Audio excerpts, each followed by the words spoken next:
Hi, so yeah, my name's Seun, and my main condition, or like my health condition, is type 1 diabetes. My main sport is cycling. So my next challenge is quite a big one, I'll be honest. I am doing an ultra-distance cycling race in July. It's called the Pan Celtic Race, and it starts in St Marlowe in Brittany. And I'll be attempting to ride 2,300 kilometres all the way to llandudno in Wales. I'm hoping to do it in about 6.5 days, but it also depends on who's like also riding it. Like if there's people way stronger than me, I don't know, can I keep up with them? I don't know, but we'll see. Watch this space. With diabetes, you end up having to be on top of your A game in terms of managing your control of your blood glucose management.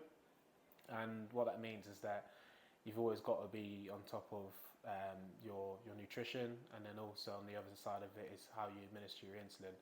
I'd say the two biggest things that kind of come out from any sport you do as a diabetic is literally having a hypo and having a hyper, in terms of like having too high or too low blood sugar levels, and just making sure you walk that fine line.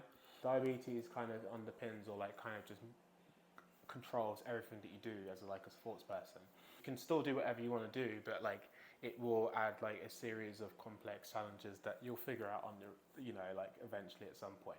It was good to like speak to Dr. Neil about diabetes and sports activity. It was great to kind of have a little bit of insight into things that could potentially help me out for this race in itself, and also in the long term for the sporting context.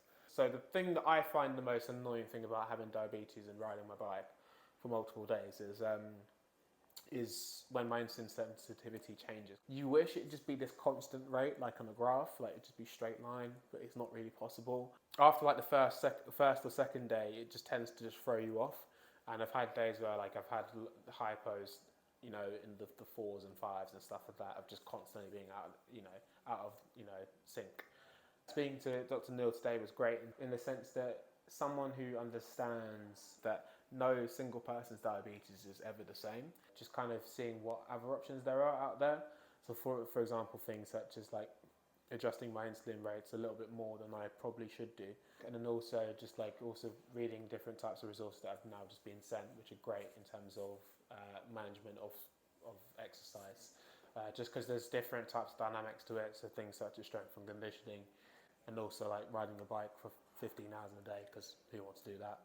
Me, obviously.